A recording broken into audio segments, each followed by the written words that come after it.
여러분 중에 혹시 니체라고 신학자 이름을 들어보신 적이 있는지 모르겠습니다.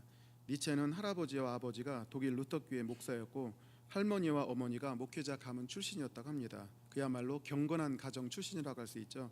그런 그 사람이 쓴 책이 짜라투스트라는 이렇게 말했다라고 라는 책을 쓰면서 신은 죽었다라고 얘기를 합니다. 이것을 소위 사신신학이라고 하거든요. 죽은 신의 신학이라고 얘기를 하는데 굉장히 반기독교적입니다. 망치의 철학자라고 부르는데요. 기존에 우리가 알고 있던 모든 질서, 윤리를 다 깨뜨리는 그런 사람이었습니다. 그가 주장하는 것은 기독교라는 것이 저쪽에 있는 것을 본향으로 보고 천국과 영, 하나님에 대한 믿음과 소망과 사랑, 또 순종만을 강요한다라고 그렇게 얘기를 합니다. 사실 제일 중요한 것은 이 땅이고 육신이고 쾌락인데 기독교가 이 모든 것들을 다 부정하고 있다고 하면서 기독교를 좋지 못하게 평가하고 있습니다. 그 사람이 이렇게 보게 된 이유는, 그리고 서구 사회가 이렇게 된 이유는 서구 문화가 유일한 삶을 왜곡하고 있다고 판단을 하고 있는 것입니다. 실제하지도 않는 허상을 기독교가 만들어냈고, 그래서 이 세상의 삶이 유일한데 그것을 지저분하고 분열적이고 낭비적으로 살아가게 만든다고 그렇게 비판을 하고 있는 것입니다. 그 원인을 보니까요, 인간은 연약합니다.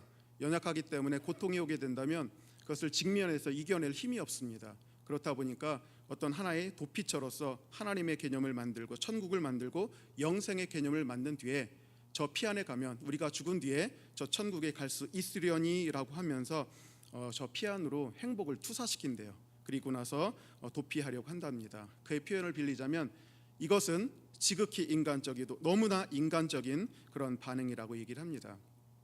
모든 사람들이 이런 방식을 통해서 위로 받으려 하고 있다라고 그렇게 진단을 내리고 있는 것입니다. 그가 책 제목에서 짜라투스트라라고 얘기를 했는데요. 원래 이 사람은 실존 인물입니다. 고대 페르시아에 살고 있었던 사람이었고 그가 조로아스터교, 배화교를 만들었습니다. 근데 이 사람이 이원론을 주장했어요. 그래서 눈에 보이는 것과 보이는 것, 선과 악 이렇게 해가지고 눈에 보이는 것 나쁜 것이고 눈에 보이지 않는 것이 선한 것이다라고 얘기를 했는데, 이 짜라투스트라 이후에 서양의 철학들과 모든 종교들, 유대교, 기독교, 이슬람교 모두가 이런 영향을 받았기 때문에 결국은 사람들로 하여금 두 다리를 딛고 있는 대지 위에서 행복한 삶을 살지 못하도록 만들고 있다라고 그렇게 비판하고 있는 것입니다. 그래서 그가 이 책 제목을 쓴 이유는요, 결자해지예요. 사실은 짜라투스트라가 이런 얘기 한 적이 없습니다. 그런데 그의 말로 하자면 짜라투스트라가 이런 얘기를 했기 때문에 서양의 철학과 종교들이 그렇게 된 것이 아니냐, 그래서 짜라투스트라는 이렇게 얘기했어야만 했다라고 하면서 자기의 주장을 짜라투스트라 입에다가 주는 것을 얘기할 수가 있습니다. 그의 주장은요, 천상신학을 끌어내려서 지상 대지의 신학을 만들고 그동안 멸시를 받았던 신체와 쾌락과 힘의 의지를 강조를 합니다. 이 세상에 아무리 고달프다 할지라도 디오니소스적인 긍정, 절대 긍정이죠. 술을 마시고 객기가 나잖아요. 그런 디오니소스적 긍정, 절대적 긍정을 가지고 웃음과 춤으로 이 세상을 극복하면서 행복하게 살아나가자라고 주장을 하고 있다는 것입니다. 기독교가 주장하는 인간상은 낙타와 나귀와 어린 양과 같이 노예적인 도덕을 갖고 있을 뿐이다라고 하면서 그 사람이 주장하는 것은 위버맨시, 초인이 되어라, 슈퍼맨이 되어라 라고 얘기를 그렇게 하고 있습니다. 아무리 고난이 닥쳐온다 할지라도 오뚜기처럼 서고 인간적인 모든 요소들을 다 극복하면서 이겨내라 라고 하는 것이 니체의 그런 사상이라고 할 수가 있는 것입니다. 어찌 보면 또 허탄한 듯 보이면서도 어찌 보면 또 맞는 얘기를 하는 것 같은 그런 느낌이 좀 들어요. 그러나 니체에는 분명히 문제가 있습니다. 하늘을 제거한다고 해서 인간의 곤경과 고통이 사라지지는 않습니다. 인간은 또 다양한 영적인 체험을 합니다. 저도 마찬가지였고요. 그래서 25살에 개종을 하게 된 이유는 제가 고안해서 한 것이 아니고 하나님께서 극한 고난 가운데 저를 부르셨기 때문이고, 많은 사람들도 동일한 체험을 했습니다. 그 모든 것들을 허구로 치부할 수가 없는 것입니다. 뿐만 아니라 인간은 피조성이 있고 유한합니다. 아무리 굳건한 의지를 갖고 있다 할지라도 이 현실을 극복하면서 초인처럼 살아갈 수가 없는 것입니다. 또한 우리 마음속에는 영혼을 사모하는 영성이라는 것이 존재합니다. 그런데 니체는 이 모든 것들을 싸그리 부정하고 있다는 점에서 결단코 해결책이 될 수가 없는 것입니다. 오늘 우리가 25편을 읽었는데요, 만약 니체가 이 자리에서 이 본문을 읽었다면 당장에 저 문을 박차고 나갔을 겁니다. 어찌 이런 사람이 이렇게 살아갈 수가 있는가? 이것이야말로 노예도덕이고 대제 굳건히 서지 못하는 사람이다라고 그렇게 얘기를 할 것입니다. 그러나 제가 보기에는 25편이야말로 인간, 하나님의 피조된 인간으로서 마땅히 걸어가야 될 그런 삶의 길이 아닌가 생각이 됩니다. 25편은 극한 고난당한 자가 위버맨시, 니체가 말했던 그런 사람을 꿈꾸지 않고 하나님께 겸손하게 돌아오고 귀의한다는 내용을 담고 있기 때문에 그렇습니다.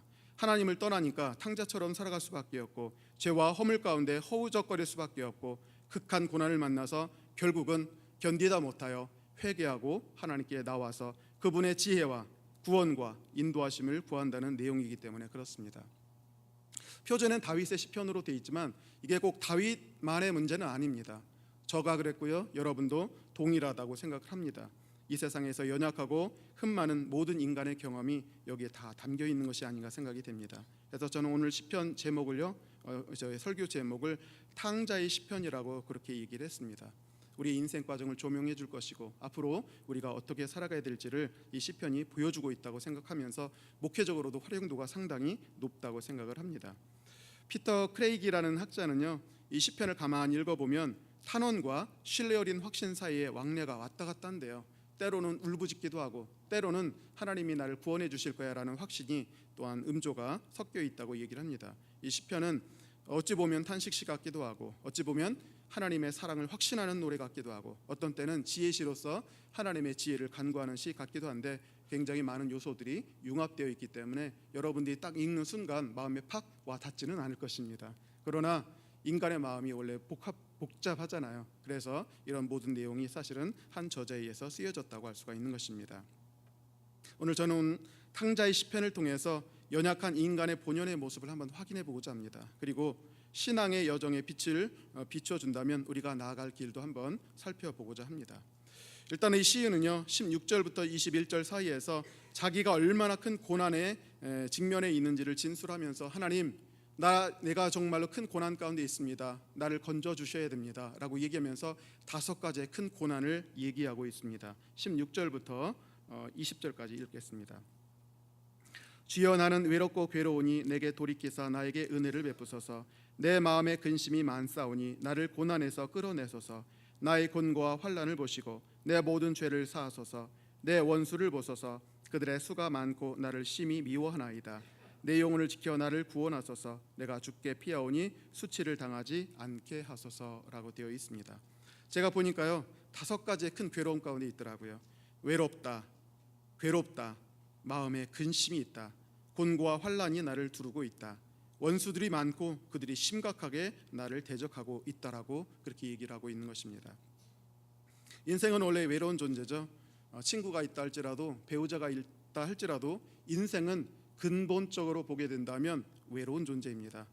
사실 임종시에 보면 알 수 있어요. 그 누구도 대신해 줄 수가 없는 것입니다. 인간의 본질은 하나님 앞에 단독자로 서야 하는 것이 인생의 본질입니다.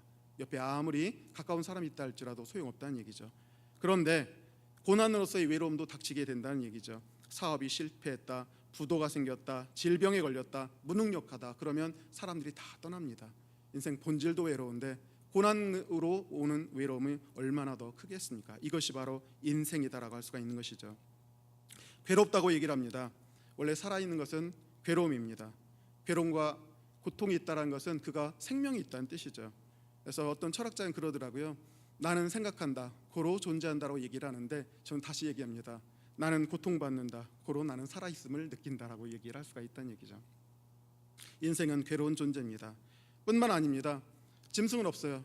우리 인간에게만 있는 거 내면의 고통이 있습니다. 그래서 심적인 고통은요 그 아무도 몰라주는 경우가 많아요. 오직 나만 아는 그런 고통이 있고요. 그다음에 근심이 없는 사람이 하나도 없습니다. 권력자, 재력가, 지력자, 체력자 아무리 뛰어나다 할지라도 근심 없는 사람이 다 있다는 것입니다. 뿐만 아니라 이 근심은요 너무나도 커요.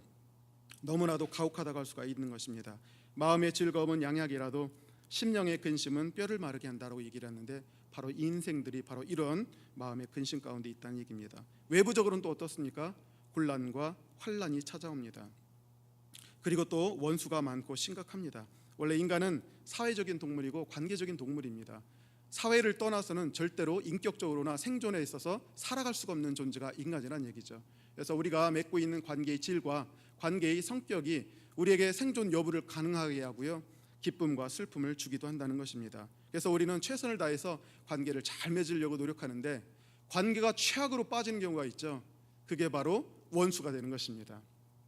그런데 이 시인은 지금 원수가 너무나도 많고 자기를 미워해서 죽이려는 그 심각함이 크다고 얘기를 하고 있는 것입니다. 이로 보건대 정말로 이 5가지가 다 결합된다면 저는 이것이야말로 지옥이 아닌가 생각이 돼요. 외롭고 괴롭고 마음의 근심이 너무나도 크고 곤란과 환란이 나를 에워싸고 원수들이 그렇게 많고 나를 죽이려 하고 있다. 이것이야말로 지옥이 아니겠습니까? 근데 저는 하나님 없는 인생들 혹은 하나님과 완전한 합의를 이루지 못한 인생의 모습은 바로 이것이라고 생각을 하고 있는 것입니다. 욥기 5장 7절에 보니까요, 욥은 고난 가운데 이런 얘기를 합니다. 사람은 고생을 위하여 났으니 불꽃이 위로 날아가는 것 같아라고 얘기를 합니다. 불꽃은 원래 가볍죠. 그래서 피워놓으면 자연히 올라가게 돼요. 사람이라는 것도 당연히 고난의 길로 치우치게 되어 있다라고 하는 것이 욥의 고백이라고 하는 것입니다. 저는 이 16절부터 20절을 통해서 에덴 동쪽의 삶은 정도 차이만 있지만 본질은 동일하다고 봅니다. 그것은 한마디로 고통이라고 할 수가 있는 것이죠. 그래서 왜 나만 겪는 고난이라고 말할 필요가 없습니다. 어떤 분은 얘기를 해요. 어떤 분은 침묵을 지킵니다. 그러나 똑같습니다. 정도의 차이만 있을 뿐이고 다 고통 가운데 있다는 것이죠. 그런데 이러한 고통은 하나님을 가리키는 지시등이요 경고등이 될 수가 있다는 것입니다. 하나님은요, 니체가 주장하듯이 너희들 초인이 돼 두 발로 굳건히 서가지고 네 의지를 가지고 삶의 의지를 가지고 극복하라 얘기를 하시는 게 아니에요. 이 고난과 고통은 우리로 하여금 네가 떠났던 하나님께로 돌아오라고 하는 그런 표시가 될 수가 있는 것입니다. 하나님께로 돌아갈 때 이 모든 고난과 고통이 온전히 사라질 줄 믿으시기 바랍니다. 그래서요, 이 시인은 1절부터 3절까지 이제 하나님께로 돌아옵니다. 드디어 하나님께로 돌아오는 결단을 합니다. 1절부터 3절 제가 읽겠습니다. 여호와여, 나의 영혼이 주를 우러러 보나이다. 나의 하나님이여, 내가 주께 의지하여 싸우니 나를 부끄럽지 않게 하시고 나의 원수들이 나를 이겨 개가를 부르지 못하게 하소서. 주를 바라는 자들은 수치를 당하지 아니하려니와 까닭없이 속이는 자들은 수치를 당하리이다 라고 되어 있습니다. 그래서 3가지 형태가 나타나는데요, 하나님을 떠났던 탕자가 이제 돌아오기 시작하는데 나의 영혼을 주님께 우러러 봅니다. 내가 주님을 의지합니다. 주님을 바라봅니다 라고 이렇게 3가지를 얘기하고 있습니다. 히브리에서 영혼은요, 인간의 한 부분이 아닙니다. 전체입니다. 보이든 보이지 않든 전체적인 인간을 얘기하는데 바로 영혼이 하나님께 돌아간 하나님을 앙망한다고 얘기를 합니다. 근데 해석을 보니까요, 원어 해석을 보니까 정확하게는 이렇게 되어 있습니다. 내가 나의 영혼을 주를 향하여 들어 올립니다 라고 되어 있어요. 이게 원어적인 해석이라고 할 수가 있는 것입니다. 원래 타락한 인간은 의식이나 마음이 땅에 붙박혀 있습니다. 땅만 바라보고 삽니다. 그러나 환난과 고난이 닥치게 되면 그 순간에 비로소 나의 전존재 영혼이라고 할 수 있는 것을 하나님을 향해서 들어 올린다고 그렇게 표현하고 있는 것입니다. 고난의 때, 환난의 때 혹은 불안을 만나게 되어서야 비로소 인간은요, 자신을 각성하게 되고 이것이 아니다라고 하면서 하나님을 향해서 돌이키게 된다는 얘기죠. 하나님은 그런 식으로 역사하세요. 그래서 고난과 환난을 통해서 자신을 바라보게 하십니다. 돼지는 골격 구조가 땅만 바라보고 되어 있대요. 이렇게 굽어져 있기 때문에 하늘을 바라볼 수가 없는 구조라고 얘기를 합니다. 그래서 늘 땅에 뭐가 떨어져 있는지 그것만 주워 먹고 다닌대요. 그런데 그 돼지가 하늘을 바라볼 수 있는 때가 있답니다. 언제냐면 발랑 뒤집어져서 더 이상 땅을 바라볼 수가 없을 때, 발망 버둥거리는 시점이죠. 그러면 그때 하늘을 바라볼 수 있다고 얘기를 합니다. 하나님도 때로는 우리를 이렇게 뒤집어 놓으세요. 땅만 바라보지 말고 하늘 좀 바라보라, 하나님 좀 바라보라고 얘기를 하면서 하나님께서 이렇게 뒤집어 놓는 때가 있다는 것입니다. 그럴 때 어떻게 하는가? 바로 하나님을 향해서 나의 영혼, 나의 전존재를 들어 올리는 고향이 필요하다는 것입니다. 근데 시인은, 지금 탕자는 바로 그렇게 얘기를 하고 있습니다. 나의 모든 것들을 주님을 향해서 올려 드립니다라고 그렇게 얘기하고 있다는 얘기죠.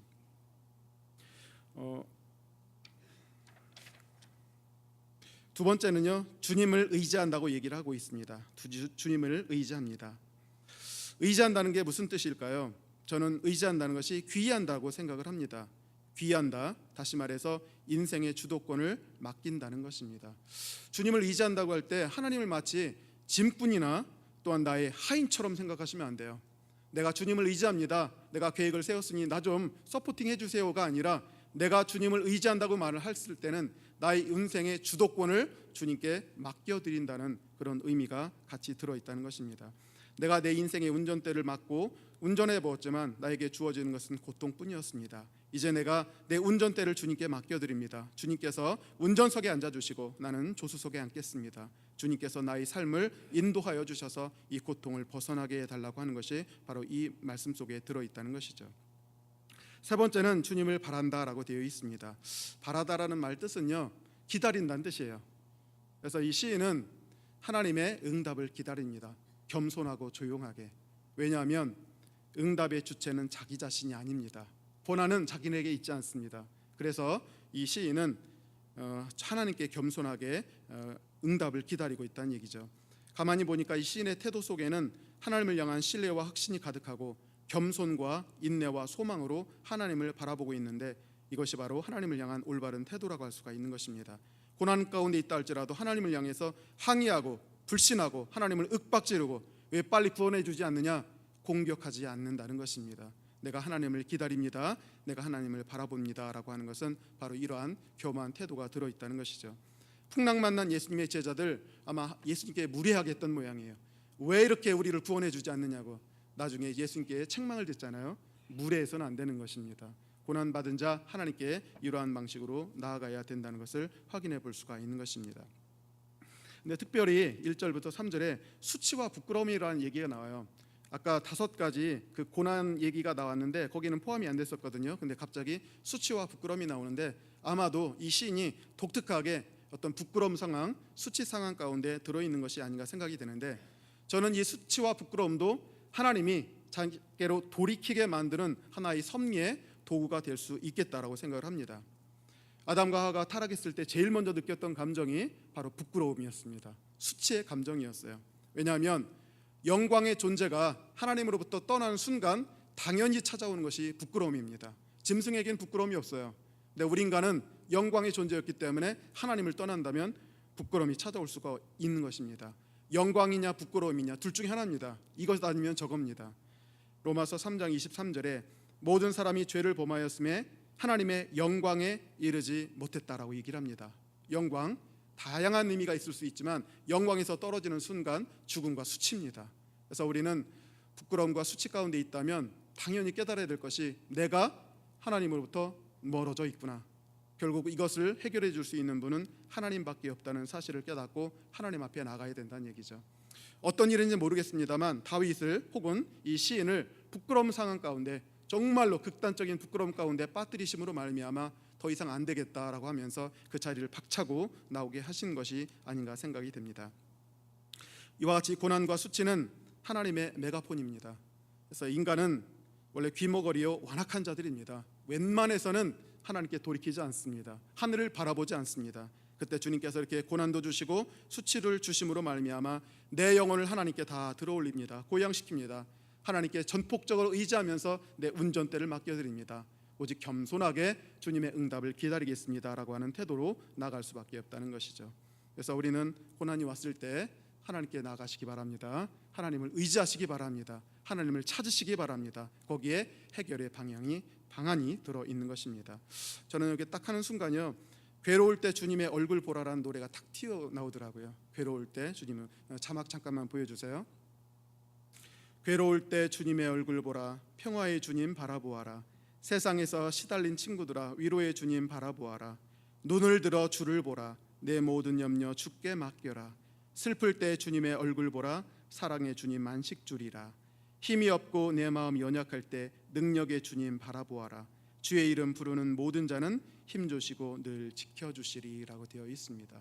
이 가사가 이거를 바탕으로 한 것이 아닌가 생각이 될 정도로요, 이 내용을 담고 있더라고요. 고난과 수치가 온다 할지라도 우리는 니체처럼 자신의 힘이 의지하는 것이 아니라 하나님께 나갈 수 있는 존재인 줄 믿으시기 바랍니다. 그래서 우리는요 행복한 존재예요. 믿지 않았을 때는 정말로 답답했는데 하나님을 믿고 나서요 닥치는 고난 가운데 있을 때는요 주님께 나갈 수가 있어요. 얼마나 감사한지 모릅니다. 주님께서 자신을 이름을 위해서 우리를 불러주신 것에 더욱더 감사하시기 바랍니다. 4절과 5절을 통해서는요 이 시인은 이제 새 술이 되려면 새 부대에 담겨야 되는데 이제 주님 제 삶을 내려놓고 주님을 의지하기를 원합니다. 그러려면 주님이 새로운 길을 저에게 보여주셔야 합니다라고 하면서요 결국은 주님의 길을 보여달라고 얘기를 합니다. 4절과 5절입니다. 여호와여 주의 도를 내게 보이시고 주의 길을 내게 가르치소서. 주의 진리로 나를 지도하시고 교훈하소서. 주는 내 구원의 하나님이시니 내가 종일 주를 기다리나이다 라고 되어 있습니다. 지금까지 제 생각으로 살았어요. 그런데 결과는 뭡니까? 참담함입니다. 수치입니다. 질병이에요. 그래서 이제부터는 내 생각대로 살지 않겠습니다. 내 생각에는 그게 꼭 옳은 것 같았는데 이게 저주의 길이 있다는 사실을 비로소 깨닫게 되고 주의 길, 주의 도, 주의 진리 이것을 나에게 밝혀주셔서 그 길로 걸어가게 해달라고 하는 것입니다. 잠언 14장 12절에 보니까요 어떤 길은 사람이 보기에 바르나 필경은 사망의 길입니다. 우리 인생들이 이렇게 걷고 있다는 얘기죠. 하나님의 생각은요 우리 생각하고 틀려요. 우리가 틀리다고 생각했는데 하나님은 그 뜻이 맞습니다. 그래서 내 생각이 너희의 생각과 다르며 내 길은 너희의 길과 다름이니라 라고 이사야는 말했고요. 하늘이 땅에서 높음같이 내 길은 너희 길보다 높으며 내 생각은 너희의 생각보다 높다라고 그렇게 되어 있습니다. 그래서 시인은요 더 이상 자기의 소견에 옳은 대로 행하지 않습니다. 주의 도, 주의 길, 주의 진리 이것을 간구하고 있습니다. 네, 여러분 주의 길하고 주의 도 분별할 수 있으세요? 주의 도와 주의 길 이거는 원어로밖에 해석이 안 됩니다. 주의 도는요 데레크입니다. 데레크는 도로입니다. 하이웨이. 그래서 잘 뻗어 있는 길이고요. 큰 길이고요. 높여진 길입니다. 주의 길은요 오라흐라고 해가지고요 오솔길이에요. 사람이 밟아서 생긴 꾸불꾸불하고 좁은 길을 얘기합니다. 그래서 주의 대로와 주의 길, 그래서 주의 도라고 나오시면 무조건 주의 도로 이렇게 생각하시면 되고 주의 길 나오면 주의 오솔길 생각하시면 거의 대부분 맞습니다. 근데 우리 하나님의 길은요 때때로 주의 대로예요. 명백하게 이게 하나님의 뜻이다라고 할 수 있는 게 명백할 경우가 있어요. 근데 어떤 경우는요 살다 보면 어떤 게 하나님의 길이야 모호할 때가 있어요. 그러면 우리는 주님의 길을 따라갈 때 오솔길을 따라갈 수밖에 없다는 것을 알 수가 있는 것이죠. 예루살렘 순례할 때도 보면 알아요. 예루살렘 하나님이 계신 곳을 가야 되는데 때로는 대로를 걷습니다. 그러나 때로는요 오솔길을 가야 돼요. 때로는 협곡을 건너가야 됩니다. 그리고 마침내 예루살렘 하나님의 성전에 도착하듯이 우리의 인생길도 동일합니다. 때로는 주의 대로 명백한 길을 걷지만 때로는 긴가민가하면서 모색해야 되는 오솔길을 걸어야 될 때도 있다는 사실을 이 시인은 알고 있기 때문에 그렇습니다. 그래서 12절에 나의 택할 길을 가르쳐 주시옵소서라고 얘기했던 것도 우리의 인생길이 하나님의 길이라는 것이 명백하게 드러나지 않을 때가 많다는 것입니다. 제 신방하다 보면요 다양한 분들을 찾아가야 되는데 가다 보면요 내비가 분명 이쪽을 가리키는데 제가 보기에는 막다른 골목이에요.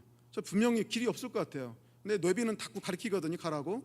그래서 조금 내비를 안 먹고 돌아갑니다. 그러면 틀림없이 헤매다가 다시 그 길로 돌아와요. 그럼 어떻게 하겠습니까? 가야 될 것인가 말 것인가 고민하다가 더 이상 어떻게 할 방법이 없어 들어가요. 들어가다 보니 때로 새로운 길이 보이는 경우도 많다는 얘기예요. 하나님의 길도 동일합니다. 인생길 하나님의 길이요 명백하게 보이지 않고요 오리무중 가운데 빠져 있는 경우도 참 많이 있습니다. 그래서 내 생각대로 마시고 오직 하나님의 도, 하나님의 길, 하나님의 진리를 우리에게 밝혀달라고 그렇게 얘기하고 있다는 것입니다. 제가 토마스 모의 유토피아를 읽었는데요 읽고 경악했습니다. 왜냐하면 유토피아라는 말을 이 사람이 처음 했거든요. 영국에 헨리 8세가 있던 때 아주 인품적으로나 지식적으로 탁월했던 분이 쓴 책이에요. 그 당시에 영국 민족이 아주 고통스러운 가운데 있기 때문에 이 민중들의 삶을 어떻게 하면 좀 아름답게 유토피아 이상향을 만들 수 있을까 자기가 생각하면서 썼던 책이 유토피아였어요. 근데 이분의 주장이요 너무나 충격적이더라고요. 뭐라고 했냐면 모든 고난의 원인이 사유재산 때문이다. 사유재산 싸그리 철폐하고 모든 재산을 공산화시키고 공유해야 된다. 집도 공유, 아내도 공유, 자식도 공유 이렇게 되는 거예요. 그리고 모든 것들이 집단 생활을 해야 되고 또 모든 것들을 규격화해야 된다. 똑같이 옷도 똑같이 집도 똑같이 모든 것이 다 똑같다는 얘기예요. 처음에는요 많은 사람들이 깜짝 놀랐겠죠. 유토피아. 이게 이 상황이야. 200년 뒤에 마르크스와 레닌에게 영향을 주었고 그 다음에 공산주의에 영향을 주었던 겁니다.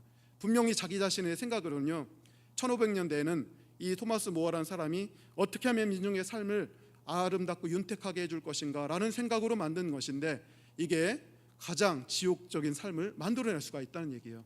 인간적인 생각과 하나님의 생각은 틀립니다.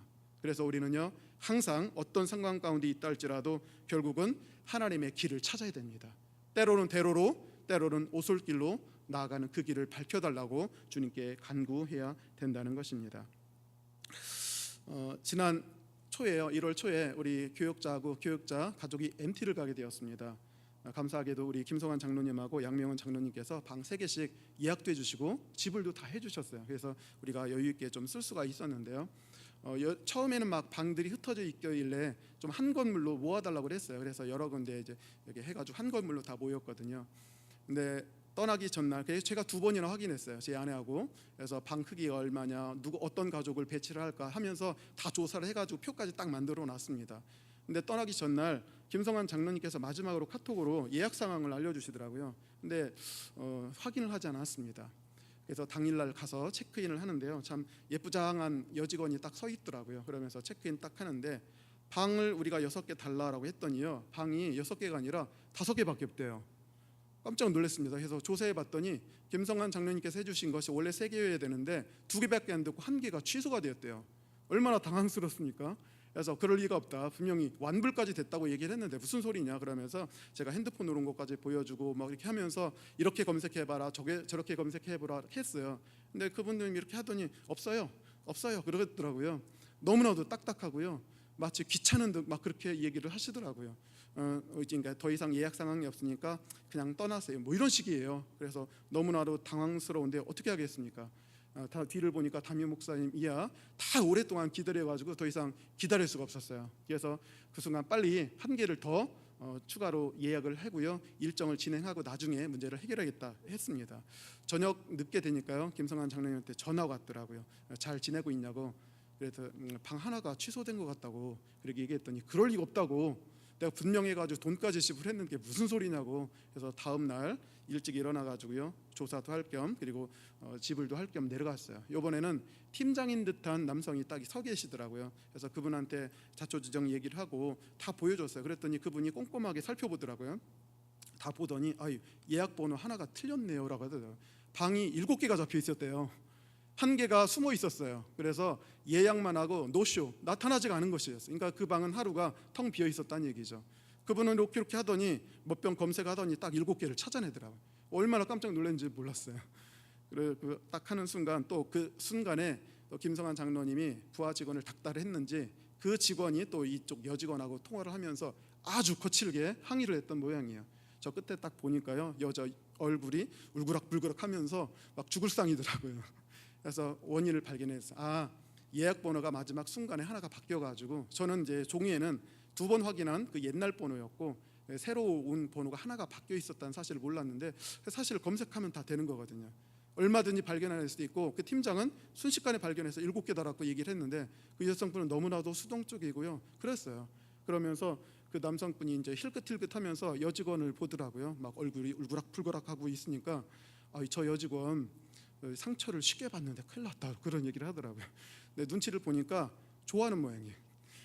남성분이 좋아하는 그 모양인데, 뭐 내 코가 석자라 그거 조사할 틈은 없고 일단 내 문제부터 해결해야 되겠다라고 하면서요, 해결했어요. 그래서 어떻게 하겠습니까? 그 과정 속에서 교회가 드러났고 장로님 드러나고 하니까 결국은 제 아내하고 같이 가가지고 막 위로하고 사과하고 막 그렇게 했습니다. 근데 가만히 생각해 보니까 이게 누구 책임이겠습니까? 물론 1차적으로는요, 마지막까지 확인하지 못한 제 책임도 있죠. 그런데 사실은 그 문제를 해결해 줄 수 있는 자리와 자료가 있던 것은 그 여자분이었거든요. 그 여자분이 잘 검색하고 방법만 바꾸면 얼마든지 드러날 수가 있는 상황인데, 뜻밖에도 딱 하면서 끝났어요, 없어요 하면서 알아서들 하세요, 이런 태도를 갖고 있었다는 얘기예요. 제가 어디를 봐서 진상 손님처럼 보입니까? 그런데도 그런 식으로 딱 잘라버리더라고요. 그런데 결국 이런 일이 터지게 된 거예요. 그러면서 아주 심하게 그런 게 항의를 받았던 것을 확인해 볼 수가 있는 것입니다. 가만히 생각해 봤어요. 얼굴은 예쁜데 상처를 쉽게 받는다. 그 여성분이 어떤 삶을 걸어왔는지 대충 짐작이 되더라고요. 그래서 하나님께서는요, 이번 사태의 그 주인공이 우리가 아니었던 것 같아요. 단지 우리는 그 여성분에게 있어서 그냥 조연자 역할을 했고 원수 역할을 해줬을 뿐이에요. 하나님은 그 여성분으로 하여금 너의 태도, 고객을 향하는 태도, 이웃을 향하는 태도를 고쳐야 될 것이고 능력을 함양시켜야 된다는 얘기예요. 잘 데이터베이스 잘 활용할 수 있고 얼마든지 발견할 수 있는 능력을 길러야 된다는 것을 그분에게 알려주시는 그런 것이 아닌가 생각이 됩니다. 주님은 이와 같이 다양한 환경을 통해서 우리로 하여금요, 결국은 더 나은 방향으로 하나님의 길을 찾도록 그렇게 인도하실 때가 많다는 것입니다. 고난과 실패가 오히려 양학이 돼서 새로운 길, 주님의 길을 걸어가야 된다는 사실을 우리 가운데 깨닫게 해준다는 것이죠. 그래서 너희는 이 세대를 본받지 말고 오직 마음을 새롭게 함으로 변화를 받아 하나님의 선하시고 기뻐하시고 온전하신 뜻이 무엇인지 분별하도록 하라라고 되어 있는데 바로 이런 거예요. 고난 가운데 있는 자 옛길로 가지 마십시오. 옛길로 걸어가면 똑같은 고난 똑같이 당합니다. 만약에 고난 당했다면 이제 길을 바꿔야 됩니다. 그래서 주님의 도, 주님의 길, 주님의 진리를 찾아서 나와야 된다는 것을 확인해 볼 수가 있는 것입니다. 그러면서요, 이 시인은 하나님을 향해서요 겸손하게 간구를 하고 있어요. 제가 보기에는 이것이야말로 진짜 회개가 아닌가 생각이 돼요. 6절과 7절 여호와여 주의 긍휼하심과 인자하심이 영원부터 있었사오니 주여 이것들을 기억하옵소서. 여호와여 내 젊은 시절의 죄와 허물을 기억하지 마시고 주의 인자하심을 따라 주께서 나를 기억하시되 주의 선하심으로 하옵소서라고 되어 있습니다. 사실 우리 인생들은요, 죄를 범하게 된다면 쉽게 하나님께 나아갈 수가 없는 것입니다. 왜냐하면 자기 자신을 기준 삼아서 타인이 어떨까라는 것을 알게 돼요. 내가 타인을 악하게 보면요, 타인도 나를 악하게 본다고 생각합니다. 마음에 준 거 틀이 있어서요 그대로 투사하거든요. 지금까지 하나님 없이 하나님을 미워하면서 죄악된 길을 살아왔던 사람은 고난 가운데 있다 할지라도 하나님께 나아가는데 하나님이 나를 받아주실까 말까 이것이 확실치가 않다는 얘기예요. 항상 두려워합니다. 그래서 이 시인은 기억해달라, 기억하지 말아달라, 기억해달라 얘기를 하고 있습니다. 기억해달라는 게 뭐냐면요, 주의 긍휼하심과 인자하심이 영원부터 나를 향해 있었습니다라는 것만 기억해달래요. 기억해 주지 말아야 되는 것은요, 내 젊은 시절의 죄와 허물은 기억해 주시 말아달라고 얘기를 합니다. 또 한 가지 기억해 둘 것은 주의 인자하심을 따라 나를 기억하시고 주의 선하심으로만 나를 기억해 달라고 얘기를 하고 있는 것입니다. 그래서요, 이 두 가지의 기억이요 가운데 있는 기억을 압도하고 있죠. 그래서 주님은 치맥기가 없으세요. 다 기억하십니다. 그러나 이 시인이 간구하기는 주여 나를 향해서 주님이 갖고 있었던 그 선한 긍휼심과 선하심으로 나를 기억해 주시고 내가 했던 모든 죄악들은 다 잊어달라고 그렇게 얘기를 하고 있다는 것입니다.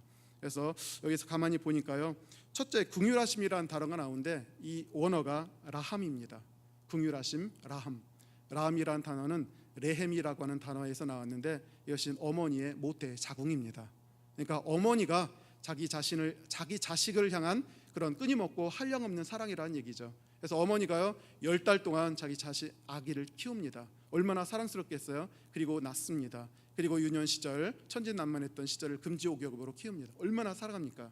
그런데 그 아이가 커서 반항하고 패역하고 불순종합니다. 얼마나 가슴이 찢어지겠습니까? 그런데 그 아이가 세상에 나가서 결국은 실패하고 병들고 찢겨가지고 죽는 몸으로 다시 돌아왔어요. 그 자녀가 부모님을 향해서 어머님을 향해서 얘기를 합니다. 내 젊은 시절의 모든 죄악들은 다 잊어주시고 어머니께서 나를 품었던 태에 품었던 그 시절에 나를 향해서 갖고 있던 사랑만 기억해달라고 하는 그 간절한 소망이 여기 들어있다는 것입니다. 그러면서 저는 이 말을 딱 보면서요, 이것이야말로 진정한 회개의 태도가 아닐까 생각이 돼요. 나는 더 이상 사랑받을 자격이 없어요. 용서받을 자격이 하나도 없습니다. 그러나 주님께 돌아가고 싶은데 주님께 뭐를 요구하겠습니까? 오직 당신의 성품, 선한 성품. 그래서 나를 향했던 그 긍휼하심과 인자하심과 선하심으로만 기억해주고 나의 모든 죄악은 잊어달라고 하는 그 기도를 하고 있는 것을 볼 수가 있습니다. 이것이야말로 회개하는 자의 올바른 마음가짐이고요, 저는 여기서 숙연함과 거룩함까지도 좀 느껴지게 되더라고요. 그리고 이렇게 회개했을 때만 비로소 죄와 죄인이 분리가 됩니다. 죄와 죄인이 분리가 될 때 죄는 하나님께서 처리하실 것이고 죄인은 하나님께서 온전히 받아주실 것이라는 것을 확인해 볼 수가 있는 것입니다. 그러면서 이제 시인은요, 하나님께서 자신을 받아주실 것이라는 확신으로 이제 하나님을 찬양하면서 이제 하나님의 길을 온전히 걷겠다라고 그렇게 각오와 결단을 내리고 있습니다. 8절부터 12절까지 제가 읽겠습니다.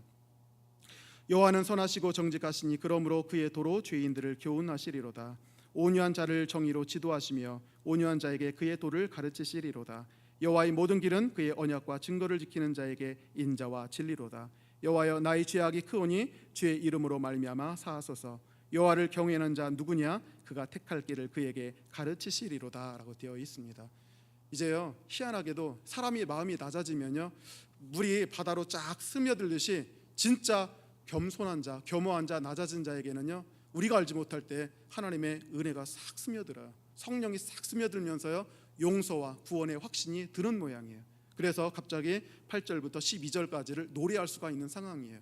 그래서 이 시인은 분명히 그런 영적인 체험을 통해서 주님이 나를 받아주시리라, 나를 용서해 주시리라는 확신 가운데 품으면서 나는 새로운 삶 가운데 살겠습니다 라고 얘기를 하고 있다는 얘기예요. 그러면서 그는 온유한 자가 되었고요, 언약과 증거를 지키는 자가 되었고 하나님을 경외하는 자가 되었다는 것을 우리가 확인해 볼 수가 있습니다. 그러면서 13절부터 15절, 자 이제 주님께서 자기에게 베풀어 주실 은혜를 간구합니다.